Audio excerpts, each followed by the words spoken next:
Come gather round, children, wherever you roam, and admit that the waters around you have grown, and soon you'll be drenched to the bone, because the times they are repeating. Great, a white guy singing Bob Dylan is going to talk about Black Lives Matter. This ought to be...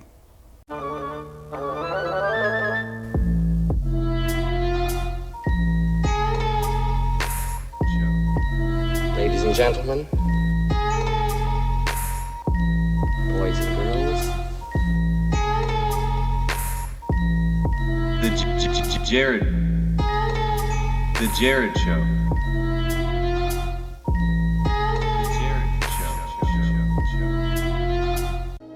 want to change the world. Wow, I got some nerve, huh? Well, I must be either brave or stupid to be trying to talk about this issue.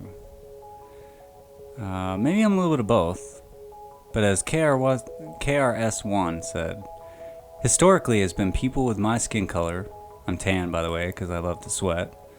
Seriously though, historically it's been people of my skin color, white or Caucasian, that have affected change, so why not talk about these things? In Sunday's episode, I went in on the events that have changed, that have happened in this year. That's the problem. Those events are the problem.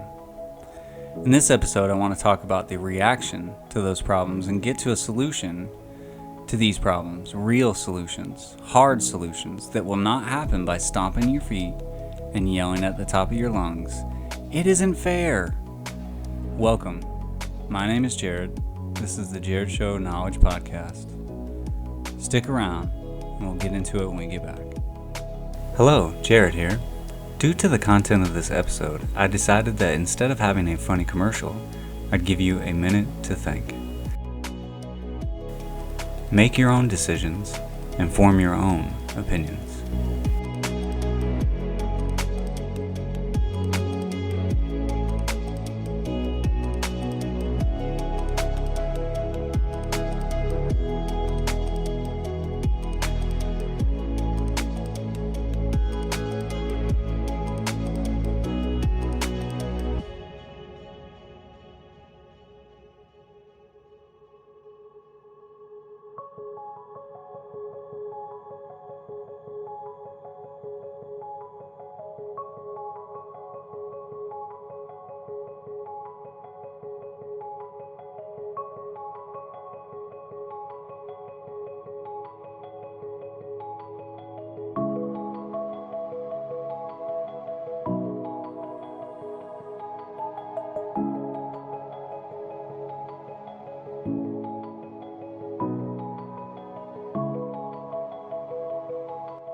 And now, back to the show.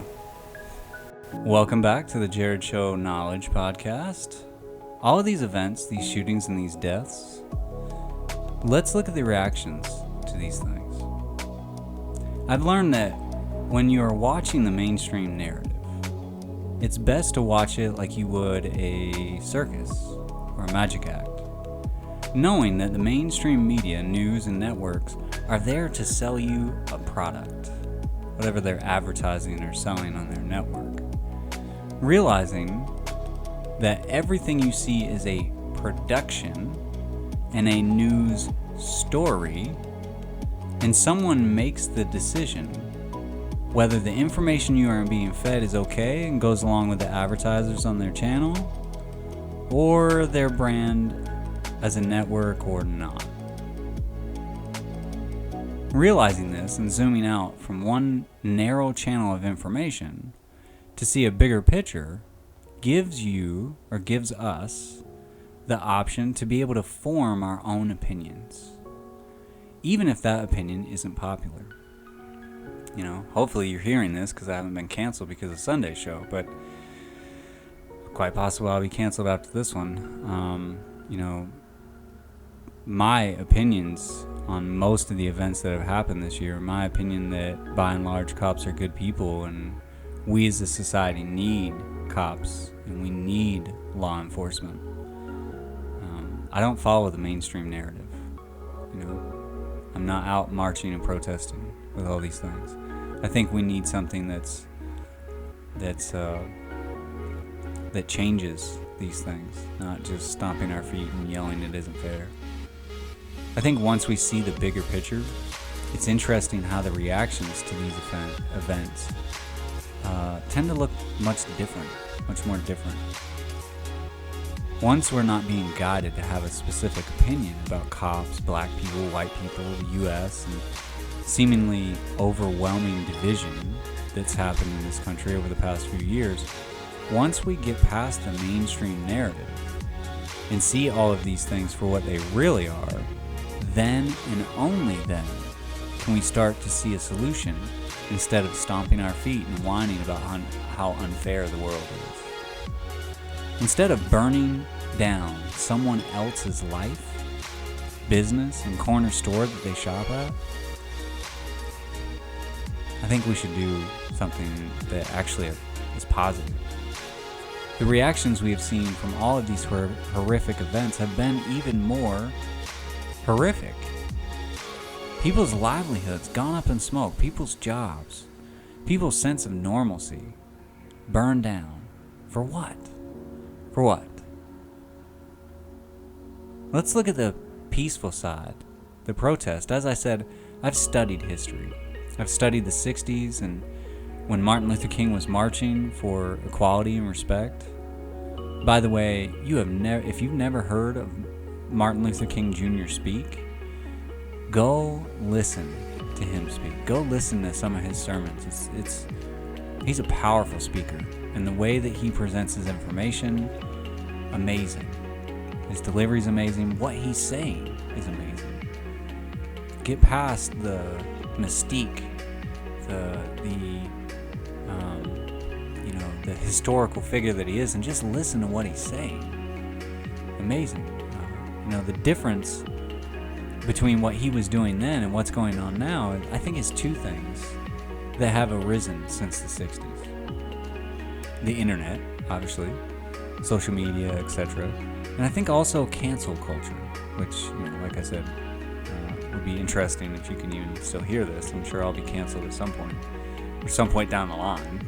This is just painting a target on my back pretty much, but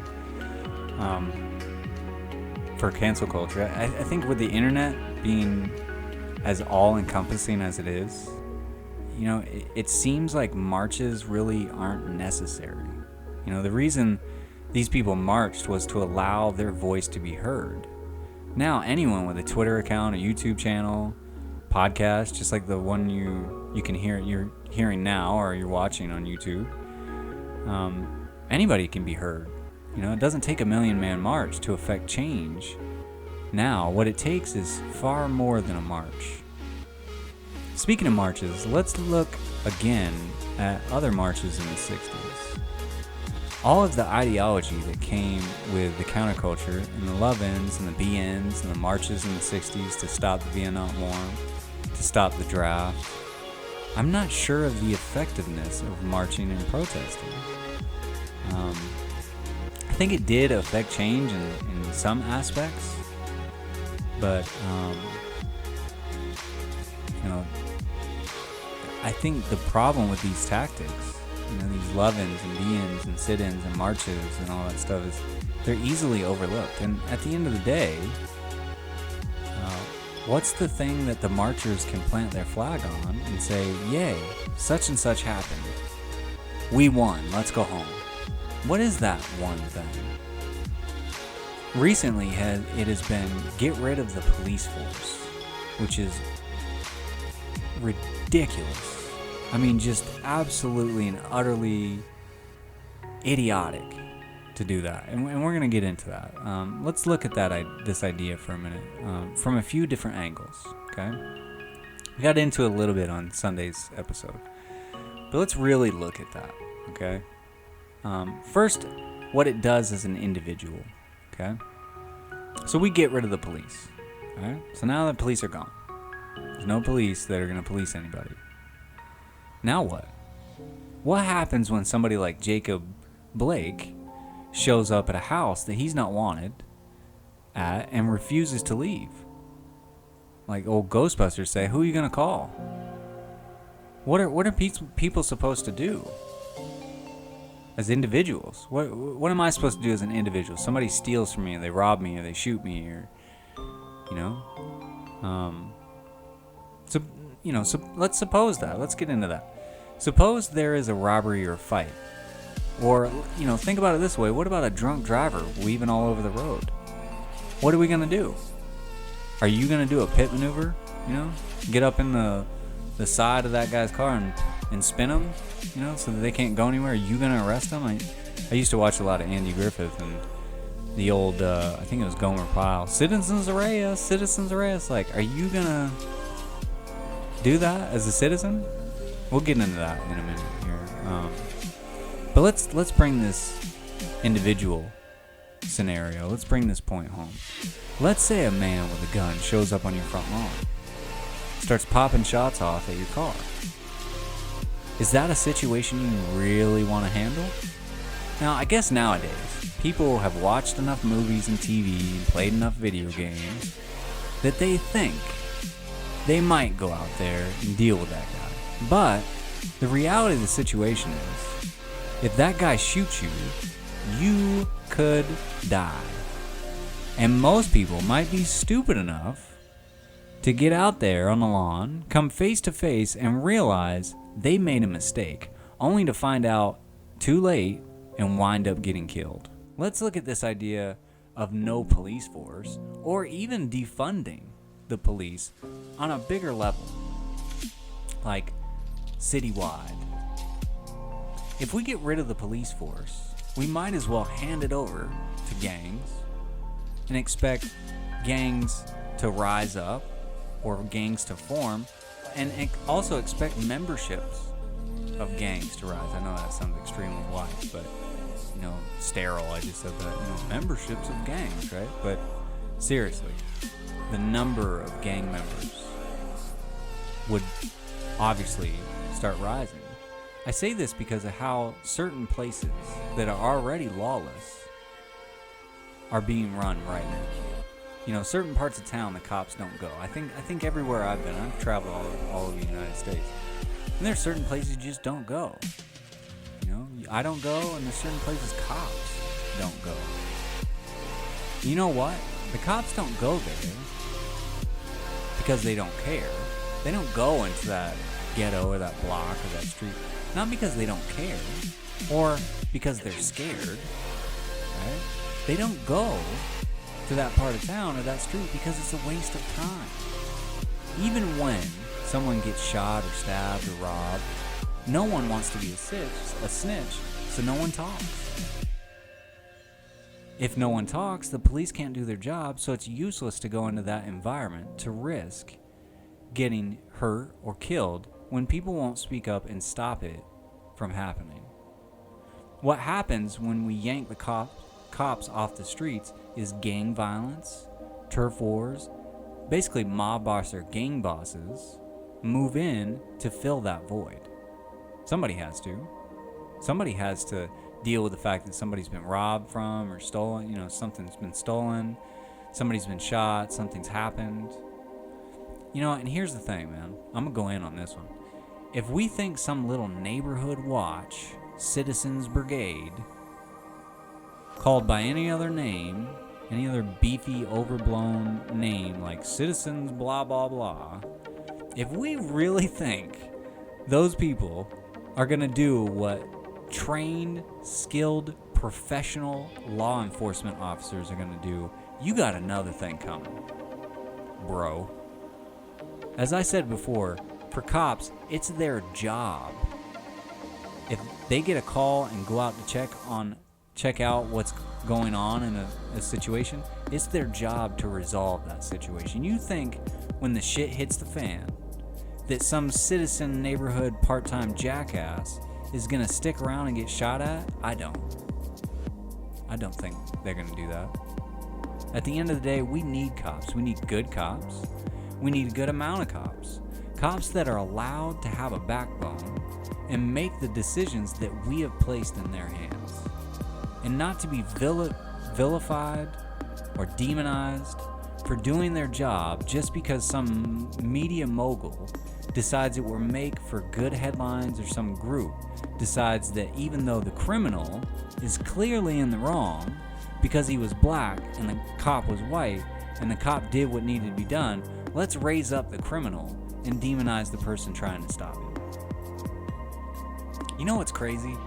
Is we used to root for the good guys. You know, Adam 112, Andy Griffith, all these things. We used to root for the cops. Cops were the good guys. Batman was the good guy. You know, in the 50s and 60s. We used to root for, we knew the good guys. We knew who the good guys were. Then all of a sudden the good guys got a bit darker and meaner, right? At least on the screens that we watched, TV, movies. They started getting meaner and darker. So much so, it became really hard to tell, you know, who is the good guy and who's the bad guy. Batman's a great example of that. Watch Batman, how he went from the 50s TV series to the Dark Knight. And yeah, you know, he had to become the bad guy and blah, blah, blah, right? But you can tell, it's darker. Batman is darker. The good guys are darker. It's hard to tell the villains from the... Now we want to root for the villains. We humanize the villains so that, you know, oh, well, you know, I understand where he's coming from, you know? The problem is because of that, we started blatantly rooting for the bad guys, and here we are. We can't figure out why the people that we've hired to protect us and make decisions between life and death, we can't figure out why sometimes those people have to choose to take a life. Because of the actions of the criminals they are in charge of arresting and protecting us from. Yeah, it's true, man. You know, there are cops out there who are racist. There are people out there that are racist. There are business owners out there that are racist. This is true. There is bigotry. There is oppression. There is all of these things going on, right? What's interesting so far, we have heard, in my opinion, that marching doesn't work.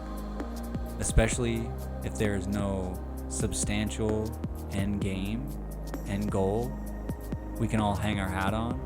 We've also seen that getting rid of the police force is just stupid. It's just stupid. It's just ridiculous. Like I said, do you want to deal with a drunk Rashard Brooks sitting at the Wendy's? If you're a worker at Wendy's, do you really want to have to deal with that yourself? Or do you really want some idiot with pepper spray that's been trained a week in his little citizens brigade kind of crap to come up and have to deal with that guy? And just say, oh, well, okay, I understand. You know, let's not do a breathalyzer. You realize the first cop came up. He realized, okay, I'm not authorized to do a breathalyzer test. This guy obviously seems impaired, drunk. So I need to get an officer that is qualified to do that. Right? A DUI officer. That DUI officer, and it's obvious. When you watch the video, it is obvious Rashard Brooks is drunk. He's screwed up somehow. He changes what he's been drinking. He changes the number of drinks he's had. He changes all of these things. And who knows if he's drunk. Maybe he's on some kind of medication or whatever. It's obvious that he is impaired. It's obvious that he does not need to be driving. He does not need to be out in public. The cops need to do something about it. Do you really want? I mean, at the end of the day, who's going to take those cops' place? Some citizen brigade, you know, helpful peoples? I mean, what are you going to name it? You know, the citizens helpful people of the neighborhood. You know, it's like, nah, dude, come on, let's get real. Let's get real for a second. We need cops. We just need good cops. We need cops that have more funding, that have more education, more training. And we need more of them. We don't need to defund this and get rid of them and tell cops, hey, you know, there's millionaires out there. You know, there's people that are entertainers that are making millions of dollars. But you guys that go into, you know, battle every day, that go into sticky situations that nobody else wants to deal with because of all the training that you've gone through, we're going to pay you, I don't know, what sounds right? What sounds right to you? I don't know, barely over minimum wage? Why are we paying teachers in cops, barely anything. Yet those are the people we depend on the most. It doesn't make sense. Why are we paying, LeBron James and all these people $30 million to entertain us? Why are we paying news anchors millions of dollars a year to, infotain us, right? Why are we doing that? Why are we not paying the people well that protect us so they have more training? They know, they've been through all these scenarios. They have decent equipment. Here's the other thing, right? I'm jumping on the side of cops here, okay? Yeah, definitely. At the same time, I'm gonna tell you right now, what do cops need with tanks? Why do cops need, heavy wartime-like equipment? I think that's ridiculous. I think if you want to do something with that equipment, go sell it to somebody. Give these guys more education. Give these men and women more training. Right? Give them better equipment. Let's come up with something that's better than lethal force, right? Which we've tried to do with tasers. Let's put our minds to work here, right? Instead of just blaming people, stomping our feet, and saying this isn't fair. Let's get rid of the people that protect us. Are you insane? Have you lost your mind that you think that we should get rid of cops? That is one of the dumbest things I have ever heard. Please. Man, I tell you, I could go off on that forever. I'm going to try not to, though. Like I said, it's one of the dumbest things of it. I've said marching doesn't seem to work. I've said all these things. So what are we supposed to do, though? Obviously, this is a problem. It's not going away. Black people have been marching since the 60s, 70s, 80s, 90s, 2000s, 2010. We're still marching. They're still marching right now. Still having a problem with respect. I shy away from the idea of equality. I think equality is interesting, but I'd rather call it respect, mutual respect. That's really what we're looking for here. Mutual respect. So what's the solution here? Here's the thing, man. If you have made it this far into this episode, and hopefully you listened to the last one, thank you. Thank you very much. Whether you agree with what I'm saying or not, thank you for listening. And I mean that. I truly appreciate it.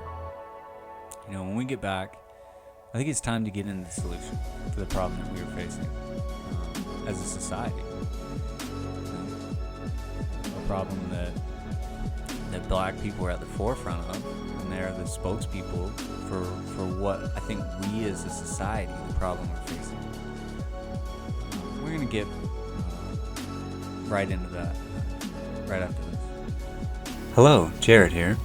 Due to the content of this episode, I decided that instead of having a funny commercial, I'd give you a minute to think. Enjoy the music, and take this minute to think about all of the things I've said so far and everything you've seen or heard about the subject matter everywhere else.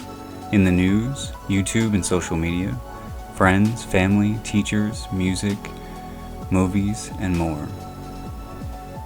Make your own decisions and form your own opinions.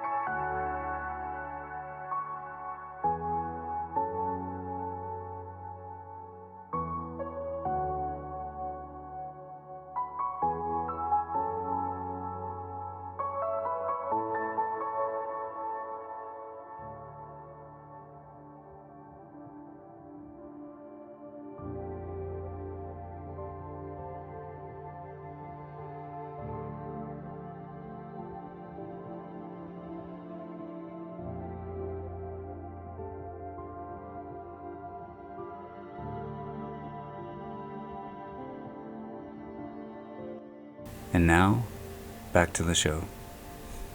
Welcome back to the Jared Show Knowledge Podcast. I'm so glad you're still here listening or watching. What I'm about to say is going to be an attempt to rise above the mess, just like the t-shirts that I have on the website. go grab you one at TheJarredShow.com. You can go grab a t-shirt. Rise above the mess. That's what we're trying to do here. Get out of the mainstream narrative. Stop being told what to think. I'm telling you my opinions, the facts that I've accumulated, some ideas here. I encourage you. I beg you. I plead with you to please go look at all these things yourself and stop relying on a news organization that is only there to feed you stories. The latest breaking news story, right? Stories have a beginning, middle, and an end. They have a narrative. They have a concept that they're trying to get across, right? I have a narrative. I have a concept I'm trying to get across, but I'm not faking as if I'm the news. I think that's a big problem we have in society right now, is we take news channels at face value. If it's a news channel, it must be, and where does that come from? I think it's the FCC. I'm probably wrong on that, but it's the federal people that say, you can't swear on air. You can't do this, you can't do that, You have to present your information as if it's true or da da da. I just don't think any of those people are on our side as people. I think news organizations, anybody in mainstream media is perpetuating this mainstream narrative of us versus them. All of it, right? Democrats versus Republicans, and we'll get into that in a minute. But yeah, man, let's try to rise above the mess. That's all I'm asking. Go grab a shirt, support it. Let's do this. Let's get into it. I want to start off by clarifying something. Is it really racism we're talking about here? Am I a racist? Here in a little while, when I talk about a Mexican standoff, you might call me a racist, but I don't think it's racism. And I said this in the comment that I wrote on the Rashard Brooks video. I don't think it's racism that we're talking about. We're all part of the human race. I think what we're talking about is a prejudice against certain ethnicities. Racism's a lot easier to say because it's just a really short word and we can throw it at each other, right? You're a racist, I'm a racist. It's like we can just throw this word at each other. But really what we're trying to get to the bottom of is a prejudice against certain ethnicities. We are all part of the human race. I'm a human being just like Jacob Blake or Rashard Brooks. I'm going to say something really stupid. I dare say that if I had done those same things that they did, I'd ended up the exact same way. I'd be dead right now. If I had stolen, if I had resisted arrest and stolen a taser and pointed at cops, I'd be dead.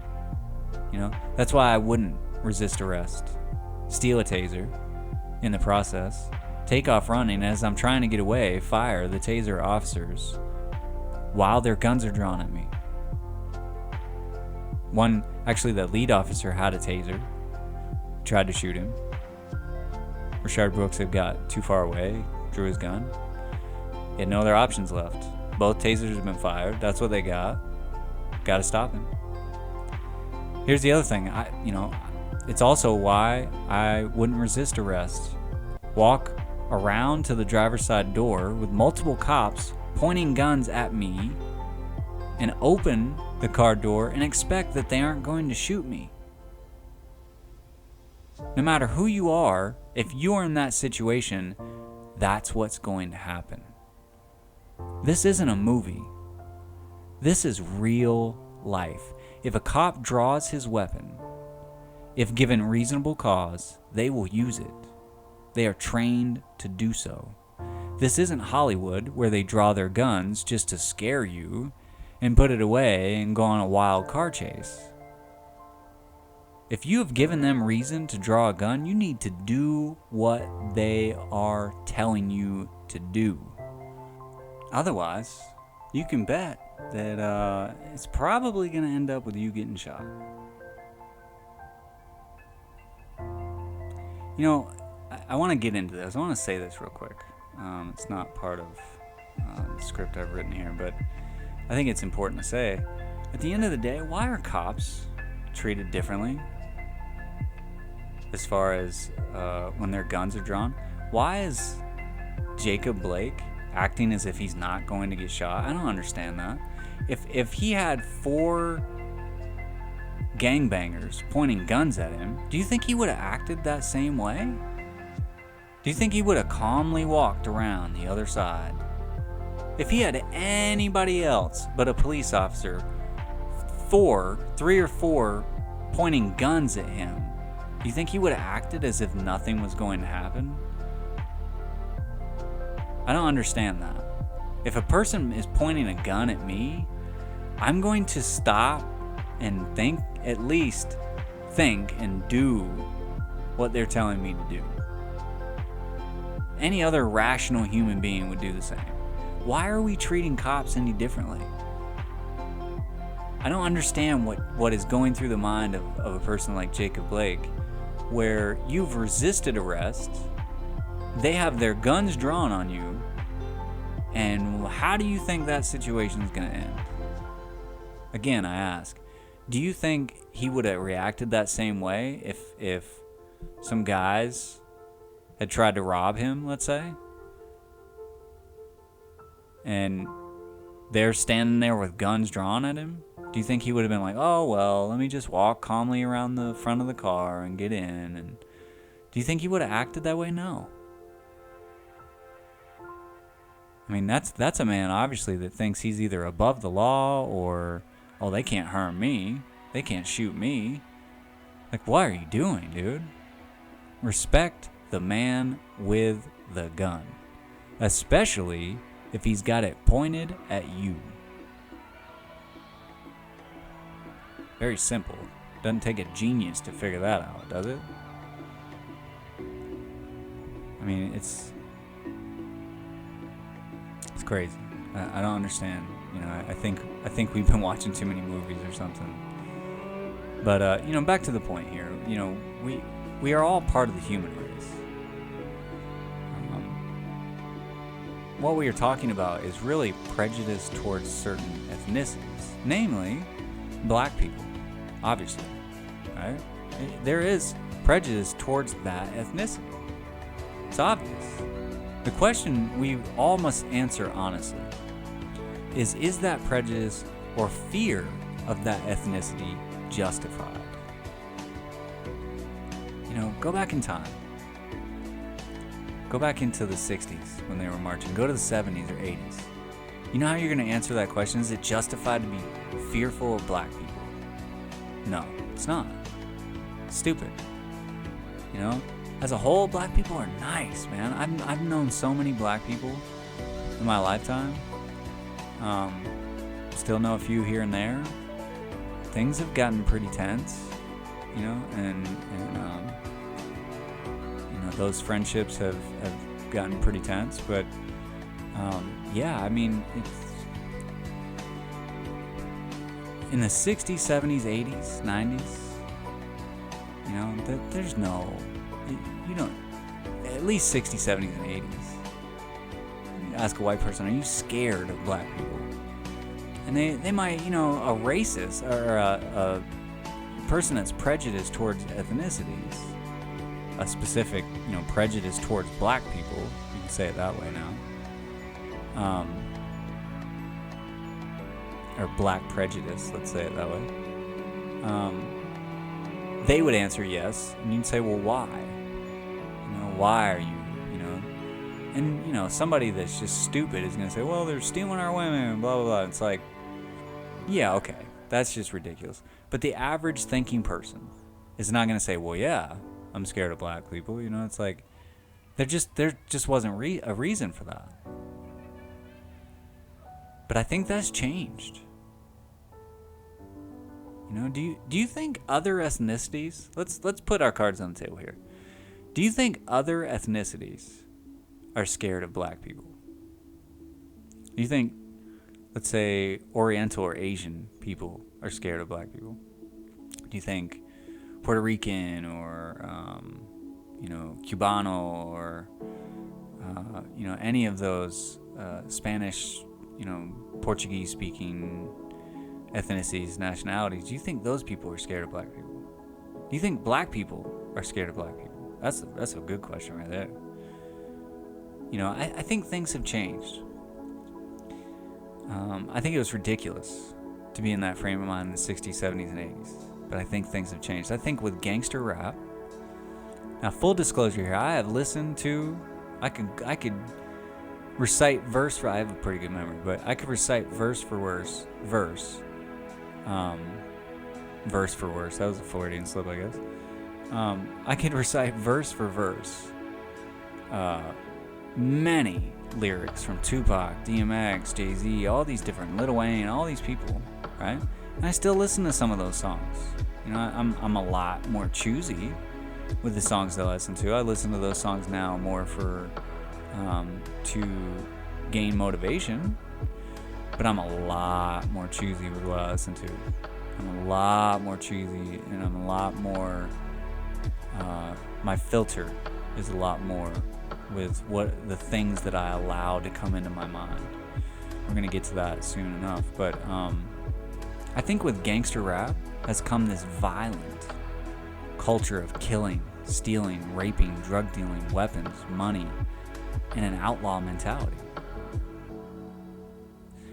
Think about things this way. Let's look at these things from a couple different angles, okay? Let's go with music real quick. Let's put aside the politeness for a minute and let's get real, okay? Genres like country music, rock and roll, and classical. Think Mozart and Beethoven. Personally, I like Vivaldi, but classical music, right? Those are predominantly white. Then there is R&B, blues, and jazz. Those are most likely thought of as predominantly black, although jazz has some pretty big names that are white people. A lot of big names, actually. I love jazz, but like David Brubeck, Glenn Miller, these kind of guys. But each of these genres is really kind of a mirror of the other, and I'm gonna explain that. In all honesty, the feel or vibe that each genre is known for seems a bit copied. Now, by this I mean, take for instance country music. It seems like country music kind of copied the feel of R&B/soul music, right? Country is deep and talks about love and loss, albeit in a very white, colorless, and sometimes tasteless way. Not a big fan of country personally. The whole twangy thing, I just can't get in. Give me some Al Green over Alan Jackson any day, for real. Yeah, that's kind of where I'm at. But how about rock copying the blues? Well, rock really kept going where the blues kind of left off, so it's somewhat copying. Again, more like a mirror image.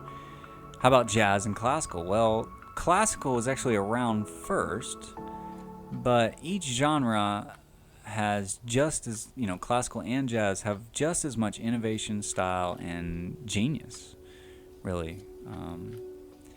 Then there comes something completely different than all of those genres. Then you have hip-hop and rap.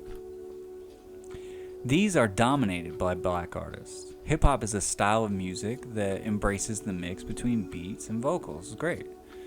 Rap talks about kidnapping your mom because you owe some gangbanger money for a drug shipment.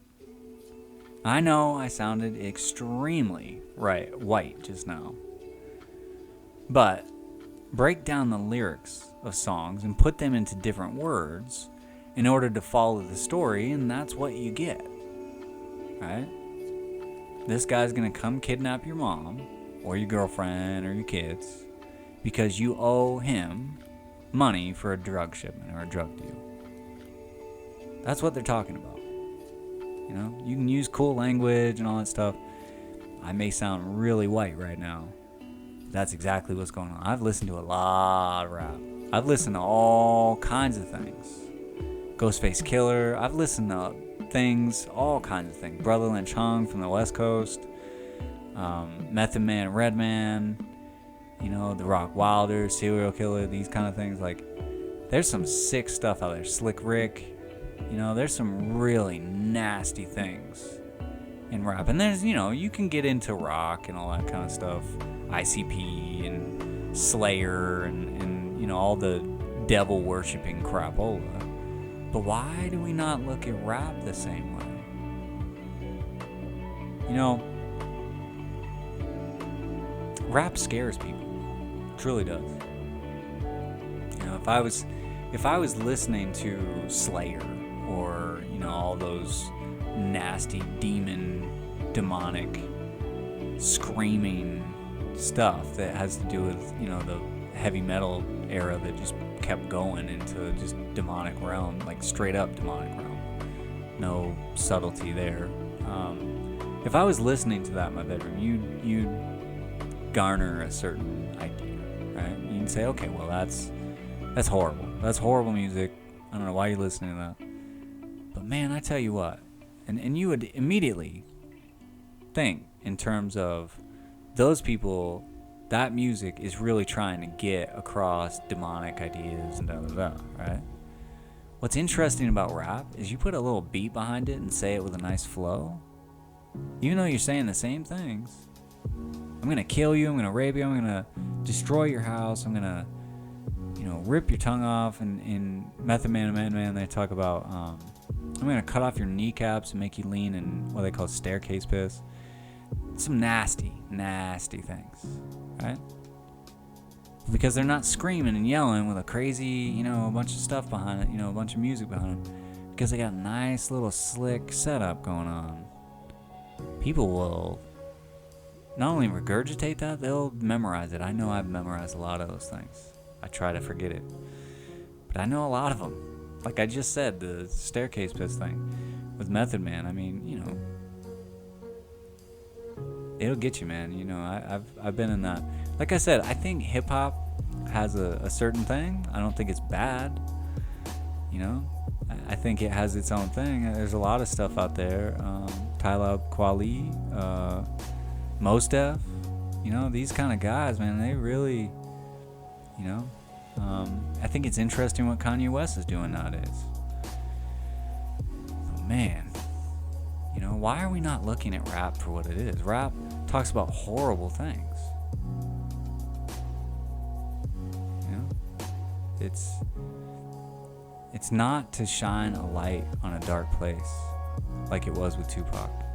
You know, Tupac, by his own admission, he said, I never got arrested until I rapped about it. You know, he never went through those hard times until he was rapping about it, because he had the mind, he had the genius, he had the way, the flow, and the presentation to rap about it, to shine a light on it, like Brenda's Got a Baby, Keep Your Head Up, these kind of things, right? He's rapping about it to bring awareness to that, right? But it's not doing that anymore. It doesn't make sense. You know, what they're trying to do now. Rap now has just become the dark place. It's not the light. You know, when Tupac was doing it, and you had Talib Kweli and Mos Def and these people, you know, Lauryn Hill and things like that, they're shining a light onto something and saying, hey man, we need you to look at this so that we can fix it. A light in the darkness. Rap has become that darkness, unfortunately. Now it's the darkness shining out of that place and into society. It's horrible. You know, like I said, I used to be a proponent. I used to, you know, be all for rap. You know, it's interesting. I think one of my favorite artists actually is DMX. It's interesting. DMX went through a really transformation each album. He started off just nasty, horrible, saying horrible things, and then there was X, Blood of My Blood, Flesh of My Flesh, these kind of things. Each one always had a prayer on it. But by the time he gets towards Grand Champ and the end of that whole deal, the end really of his career, you know, and as it was back in the 2000s, going into 2010s, by the time he really has come all the way through and said, you know what, he's doing songs like Jesus Loves Me, Songs like Angel. DMX has a song called Jesus Loves Me. Go listen to it. Check it out. It's awesome. It's good. Alright? Those things really changed. We don't have that anymore. Here's the point I'm trying to make. If a genre of music that is dominated by black artists, which rap is speaking about guns, violence, and drugs, doesn't it make sense that because that music has become more mainstream, now I'm sitting here talking about DMX, Jay-Z, Lil Wayne, Nas, go check Nas out, by the way, but, that's so mainstream that, this extremely pale guy is quoting lyrics of it. Doesn't it make sense that because it's that mainstream and it's that we can see it, and because it's predominantly black people that are saying all these things, that white people, especially older white people, don't you think they would naturally be more afraid of black people? And like I said, 60s, 70s, and 80s, you ask, would it be justified to be afraid of black people? No, not really. Nowadays, where you have gang violence, you have, don't drive into Compton. Right? Don't go on Crenshaw Boulevard. Whoa. Right? Harlem. There's certain places you don't want to be. Right?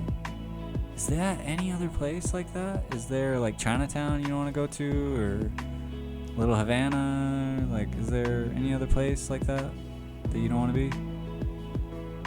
I'm just looking at this, all cards on the table.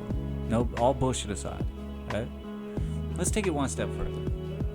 Take any ethnicity, say white, Oriental, or Asian.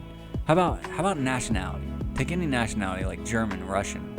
How about Egyptian, Kenyan, Algerian, or just a regular black person from America? Send them into a situation in Harlem, Compton, and see if they aren't scared. How about in certain situations with some kid with teardrop tattoos on his face? Hey man, sometimes you gotta make a split decision, a judgment call. Right?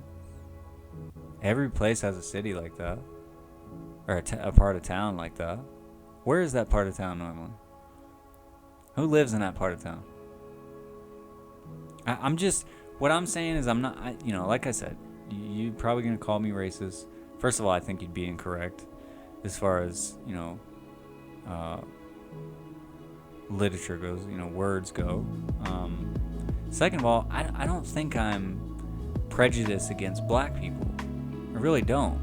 I think what it is that it's bad representation. We're going to get into that in a little while. But,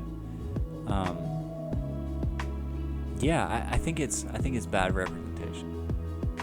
This may not be, these things are not popular things to say. And with cancel culture out there nowadays, I basically am signing my own death warrant here.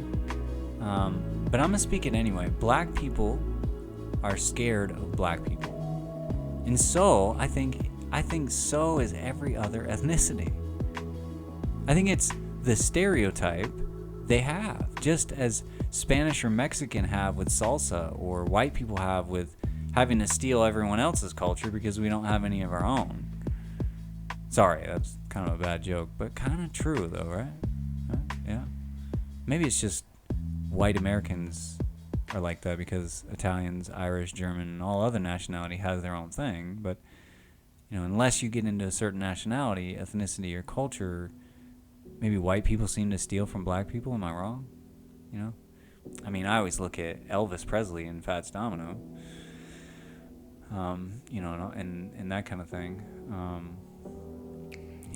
All these, what about the British invasion where, Eric Clapton, Led Zeppelin, all them stole from, what's his name, Howlin' Wolf, and all these, Muddy Waters and all that stuff. I think that's what made Jimi Hendrix such a big deal, but I digress. think it's interesting how I don't know why, but white people seem to always want to steal from black people. It's weird. Let's move on though. So when we get, we're gonna take a break, so I can think about that ridiculousness I'm talking about. And when we get back, I want to talk about changing that stereotype. I want to talk about this seemingly Mexican standoff white people and black people find themselves in society. And wow, did I just put Mexicans in the middle of white people and black people? Yeah, no one is ever going to listen to anything else I do. Oh well, at least I put all my cards on the table, right? We'll be back after this. Hopefully. Hello, Jared here. Due to the content of this episode, I decided that instead of having a funny commercial, I'd give you a minute to think. Enjoy the music, and take this minute to think about all of the things I've said so far and everything you've seen or heard about the subject matter everywhere else. In the news, YouTube and social media, friends, family, teachers, music, movies, and more. Make your own decisions and form your own opinions.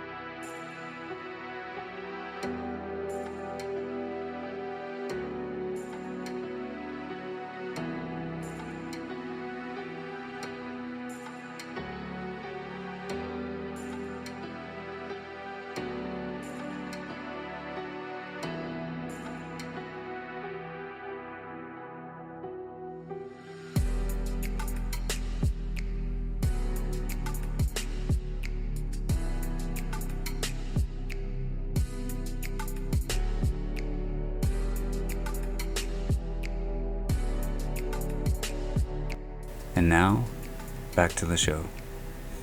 Hello. Is there anybody out there? Have I chased everyone away? Well, welcome back to the Jared Show Knowledge Podcast. If you're still listening or watching this on YouTube, thanks for sticking around.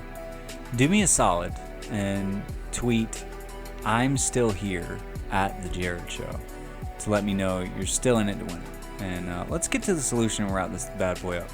Now, first of all, I want to, over the last couple of minutes, I've kind of been lighthearted a little bit, kind of lighten things up a little bit.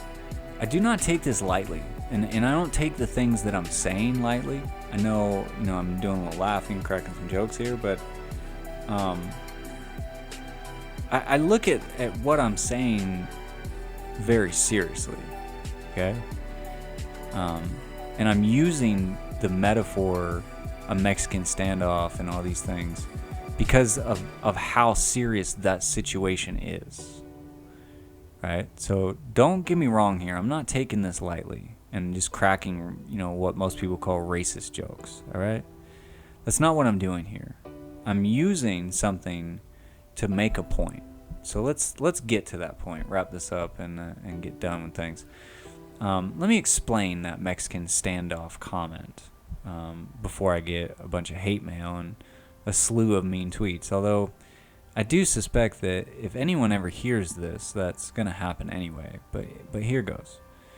You see, black people are oppressed. It's true. They are. Undeniable fact. White people do have power over them. And really, it's just the simple fact of numbers. Black people only make up a fraction of the population. I think it's somewhere between, like 15%, something like that, 16%.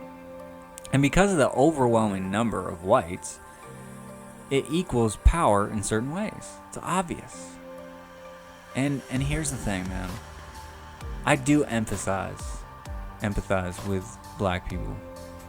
It seems the weapon of majority is pointed at their collective heads. And because they are oppressed, they must fight back. And it's not just the weapon of majority. It really is the color of their skin. There really are people that are bigots that really are judging people for the color of their skin, which is insane. I've once heard the best way to put that is my spacesuit is white and your spacesuit is black, and how dare you? It's kind of a stupid analogy. I have to get a little deeper into it to explain the funny in it, but it's odd, and people do go in that direction. And I'm not saying that's not happening. What I'm saying is the oppression that you're seeing is largely due to, I think, minority majority. There is a lot of things that happen, especially when it comes to the suburbs, how white people all moved out of cities and left it to be these inner city, projects and all this kind of crap. And then the suburbs became this nice place. I mean, and black people can't get, loans, and they can't do this and they can't do that. There is oppression. There's no question about that. No question.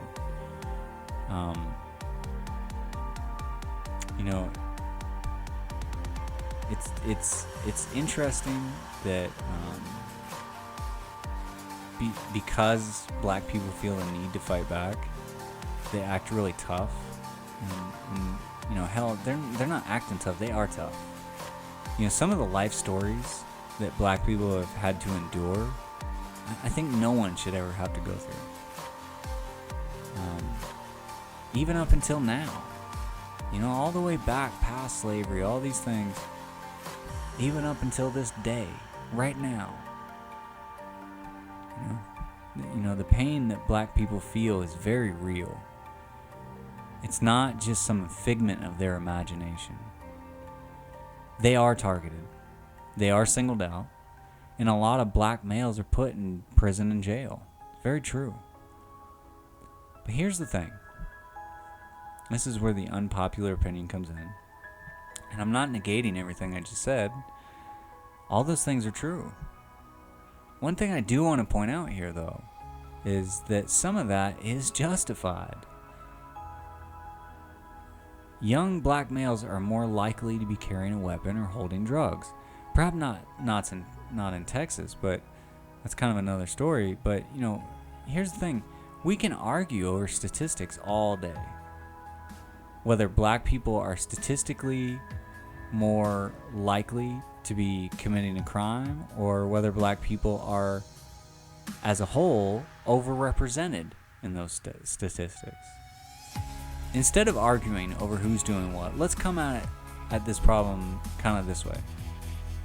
That black people are being oppressed, being shot by police, and their communities are suffering in inner cities, slums, hoods, projects, and such. Let's come at it with a rise above the mess perspective.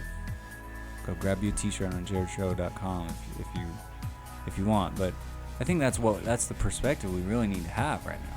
Is rise above the mess. And that's the way I want to come at this problem. The fact that black people are being oppressed, they're being shot by police, their communities are suffering. And yeah, it sounds easy for a white guy to say. I get that, man. I do. I understand where you know. So don't listen to me. That's fine. Or you can listen to what I have to say. And maybe, just maybe, I'm going to tell you something that's a solution. In the other podcast that I do, it's called the Jared Show Wisdom Podcast. I talked about the diet of the mind. You can go check that out. If you go to TheJarredShow.com, I got both podcasts on there. You can go check that out. It's an episode on the Wisdom Podcast called Diet of the Mind. And it deals with what you feed yourself matters for your overall well-being. Now, what I'm talking about with this feeding yourself is you are what you eat. But you are what you eat doesn't necessarily have to do with food. It has to do with the things that you're listening to, the things that you're reading, the things that you're watching. Diet of the mind, what you're feeding yourself. what you're feeding your mind, right? Now, let's look at this, right? And yeah, this sounds like a cop-out, and it sounds like I'm full of shit, and I get that, all right? If you don't want to hear what I have to say, turn it off. You think I'm full of crap? That's fine. I don't have a problem with it. I'm just telling you what I see. And I don't think this is just a black problem. I don't think this is just the black demographic, right? I think it's everybody is going through this. I think black people are at the forefront of this, right? We're seeing it in that community because that's what's being pumped into that community. Let's look at this. Just look at the programming geared towards the black demographic. What's it look like? Things like BET, things like the movies that are geared towards black people, the music and other forms of entertainment. Think about that. Think about the messages being sent by running the same hood movies or shows or music showcased on BET Awards. The same crap, Boys in the Hood and all these things. The thing that you're being programmed, your programmed responses, your programmed perceptions and perspectives. Think about that. The programming is designed to divide black people from white people and keep us all separate. I understand keeping a culture alive, but this is different. White side, on the white side, you know, the BET and the Bravo, and all, or not BET, but like Bravo and E and all the white crapola. I don't watch any of that stuff, by the way. I really don't. I don't like being programmed by the mainstream narrative. I watch some of it. I watch basketball and stuff like that, but I just don't like that. You know, it's programming us to fit nicely into these little neat categories over here. You know, that's why I look to people like Jimi Hendrix, Bob Marley, Nas. You know, even like Jay-Z, Damian Marley. You know, Kanye West. You know, these people that won't be pinned down, that won't be put in a mold. You know, let's look at Nas as a good example. You know, Nas didn't just stop his heritage with slaves in America. He took it all the way back to Africa. So did Dave Chappelle. You know, Dave Chappelle's a great example. You know, these guys, I think these people are smart enough to know when someone is trying to control them and get them to be programmed to, you know, sag their pants down past their, you know, boxers and look just stupid. Look stupid. I used to sag my pants down, but not like that. I mean, that's just ridiculous. You're literally, I can see all of your box. I don't understand what you're doing right now. You know, they sell pants that way now, where they're stitched together so that it doesn't, it looks like you're sagging your pants, but it really, that's the pants. It's ridiculous. You know, trying to control these people. I always think one of the funniest commercials I see on TV is the hamsters in this little cube of a car. I apologize if you have that car, but seriously? Come on. Seriously? Like, it's hamsters in a box of a car. I mean, come on. You know, it's lemmings, you know? What are we being programmed to? Like I said, I don't think this is just in the black community, this programming that we're talking about. I've talked about this quite often in many other shows, on this podcast and the other podcast, what we're being programmed into, you know? Can you imagine having a show on TV called Lucifer, or Evil, or Dark, or Cursed? These are all top-rated shows right now. Can you imagine having those shows on TV 30 years ago, 40 years ago? No way. It's crazy. Crazy what is out there that's being programmed into us now. You know, and this isn't just a black people thing. This is a human thing. You know, I think what's really going on, we're being programmed to pick a side. White versus black. Crip versus blood. East versus West? How about Democrat versus Republican? North versus South? Red versus blue? It's an age-old division. It's designed to keep us fighting amongst ourselves while the people that really run things keep doing whatever they want. You know, I'll get into the real battle of us versus them in upcoming shows. We're going to get deep into some things. Right now, I want to stick to the solution. And, you know, this Mexican standoff, I don't know if you've ever seen a Mexican standoff, but it's where both people are pointing guns at each other. And you don't know what to do, right? Because if I fire, they fire, but we can't stop, right? That's what I'm talking about. You know, this Mexican standoff we seem to be in between white people and black people, that's escalating. It's getting, if it's not at that point, it's getting to that point. You know, black people are being programmed to think that, well, we should take this criminal and raise them up as a martyr so that we can get change. It's like, nah, dude. Nah, man. Go back to Martin Luther King Jr. You know, go back to people that should be raised up. That should be, you know, not criminals. Not people, not only criminals, but criminals that are doing the wrong thing. I mean, come on. Right? Rashard Brooks is drunk, steals a weapon, points it at officers. He did the wrong thing. Right? Same thing with this latest one, Jacob Blake. And it's wild right now to see the response with the NBA and everywhere you look in mainstream narrative. Everybody's flipping out about it. And I'm like, why? I don't understand why you're flipping out about it. What did you want those cops to do? Just let him walk away? Or try to tackle him even though they think he has a knife? I mean, like, what do you want them to do?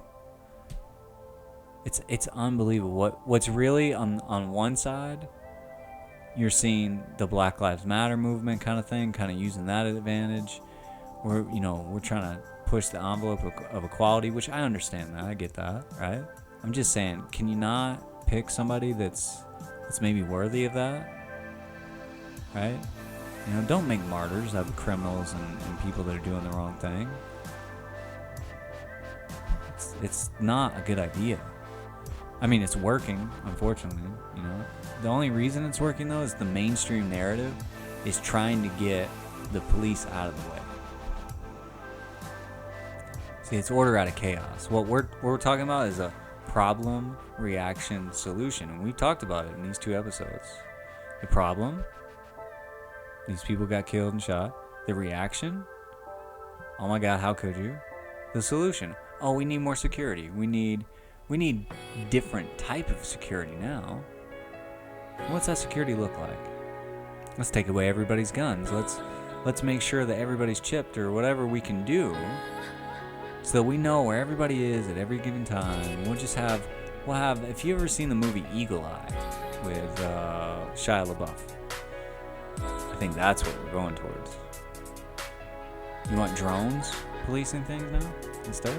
Is that what you want? You get it. I know I'm going off on left field here, but it's true, man. That this is not just a black issue. It's not just a white people shooting black people or cops versus us. This is bigger than that. And that's why it keeps happening. I don't know what was going through Jacob Blake's mind that he thought, 4 cops with their guns drawn were just going to let him leave. But, stupidity mixed with agenda means that all of these things will keep happening. Guarantee you that. I tell you what I'm saying, though, here with this solution, with black people, with what's going on in their communities, right? I'm not black, obviously. I'm barely tan. You can take what I'm saying or leave it. That's fine. I understand that. But what I am saying is this. The relationship with black people and white people is not going to get better until the image of black people gets better. You know, here's the thing. I side with black people, and it's obvious that black lives matter. That's obvious. All lives matter. That's true. But right now, black people are hurting. They're freaking out, and they're scared, and they need our support. And it's true. Don't trivialize what they're saying right now. With this whole all lives matter and all that stuff. Don't trivialize these people, man. They're hurting. They need some support. They need you to sit and listen to what they have to say. Don't trivialize like they're some little kid. They're scared, man. You know, they're scared to walk down the street because they think cops are going to kill them. They're scared to be out in public. They're scared. And I think all of us are getting to where we're all scared. Because these cops are supposedly killing us. Just doing whatever the hell they want to. And that scares everybody. But it especially scares black people because they're the ones that are in the forefront. With George Floyd, I think the other ones seem more justified to me, but can't argue with what's going on. I'm not trying to trivialize what these people are going through at all. I don't think anybody else should with all lives matter. Hey man, you know, these people need our help. They need some compassion. They need some empathy. They need some results is what they need. It's what we all need. We as a society need more compassion. We as a society need more empathy. We as a society need more and better results. You know, I don't think we should shut this whole thing down. You know, this movement, this Black Lives Matter movement started in 2013. The only thing is I just don't see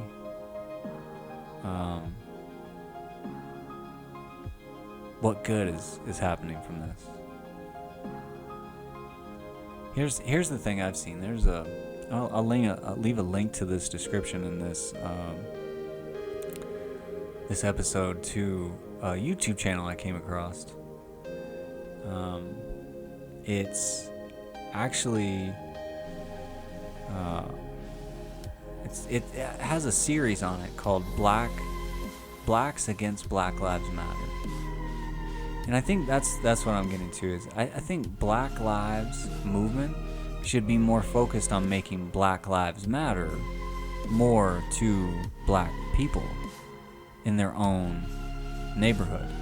And where I'm getting that idea, why I'm saying that, is because that's what black people are saying. Like I said, I'll leave a link down below to this series. It's called Blacks Against Black Lives Matters. And it's been up for years. I think there's like 15 little tiny episodes about it and these kind of things. And it has all kinds of people on there. It has people like Ray Lewis. It has rappers like Kevin Gates. A rapper like ASAP Rocky. Lil Wayne. It has people like Eric Thomas, the hip-hop preacher. Amazing speaker. So on point. Listen to him in that video. It has regular people on there just trying to make good points. You know, there is far more black on black crime than there is white people killing blacks or even cops killing blacks. You know, what we're talking about is a disease within the black community that's got to be cured. It's a bad diet of the mind. It's a disease within the black community. It's a disease within all of our communities. But maybe they're being pumped more. You know, within the black community, it's you got to get rims. You got, you know, it's a different mindset. It's like Chris Rock once said in a set he did. He said, you know, the difference. I'm not going to go in that direction, but the difference between wealth and riches. Shaq is rich. That's where Rick James came in. Rick James is rich, right? The guy that signs Shaq's paycheck is wealthy. Here's the real deal. Who is feeding black people this stereotype of get rich or die trying? Gangbanging, hatred, self-hatred. Garbage that's on TV and in movies and music. Who's doing that? I know that it sounds like what I've just said, all of this, all of these things is black people's fault, right? That black people are the cause of George Floyd being killed. And, you know, hopefully if you listen to what I've said in these 2 podcasts so far and comprehend the meaning of what diet of the mind means, then you'll know what I've really said is all of these events are symptoms of a disease every human being is dealing with, the bad eating habits of the mind. Put another way, we are feeding ourselves bad images, bad role models, ideas and concepts. We are going after all of the wrong things for all of the wrong reasons. And if we stop for a moment and think about why and who and how, things can and will change. But not until then.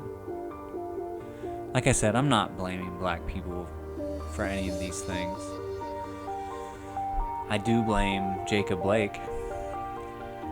He did something wrong. He got shot.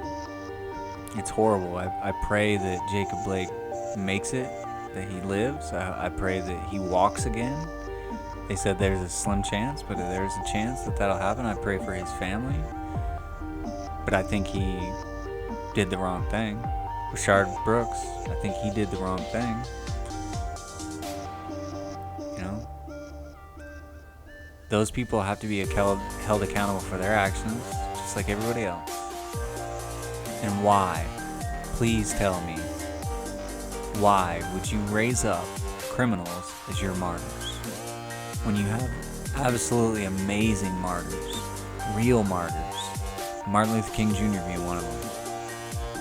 Louis Farrakhan, you know, there's some really good people out there. Why are you raising up these criminals? Why are you doing that? Again, you know, stomping your feet and yelling at the top of your lungs that things are not fair is not going to do much for you. What's really going to do much for everybody on both sides, like I said, it's a Mexican standoff. It's not just black people, and it's not just black people's fault, obviously. There is racism, or there is prejudice against black people. It's very true. Some cops have hatred towards black people. It's very true. But the way that you solve that on both sides, remember, this is an issue on both sides. It's not just one side. Right? Acting stupid, which is what I personally feel Jacob Blake was doing. What are you doing, man? Rashard Brooks, what are you doing? You know? That's a symptom of a disease. And it's a symptom that you're seeing that clash between these races, between police and citizens, between all of these things. Anytime you see that clash, it's because of a disease. And that disease affects us all differently. But it's still a disease nonetheless. It's a disease from a diseased mind that's being fed things that we don't need.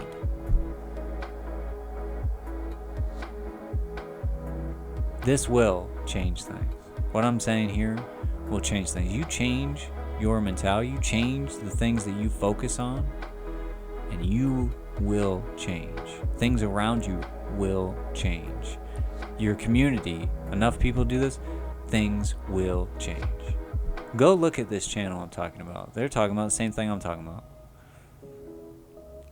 Alright? Very smart people here. You know, I'm not trying to be racist, if that's what you want to call it. You can call me all that if you want to. That's fine. I'm trying to present a real solution, not stomping your feet and yelling like some little kid. You know, not seizing an opportunity and taking a bunch of stuff that don't belong to you. You know, I'm trying to affect real change here. Say something that really is meaningful.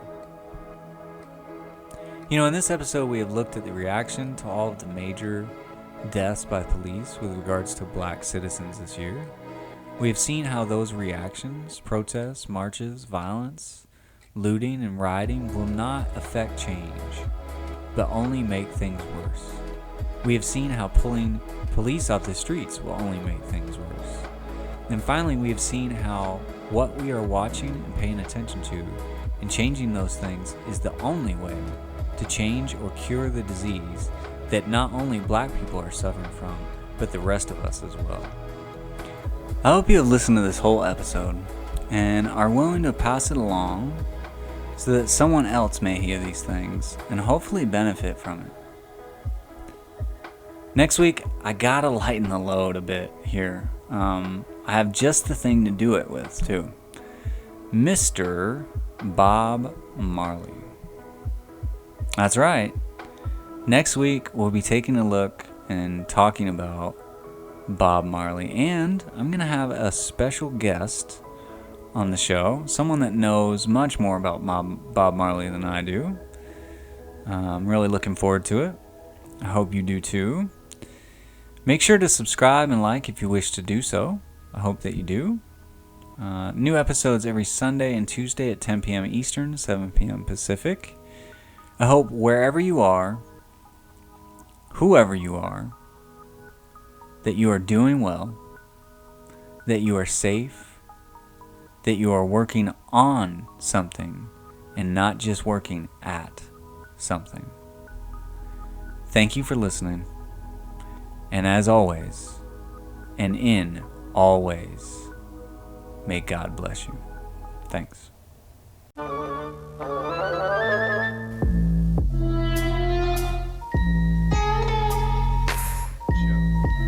Ladies and gentlemen, boys and girls,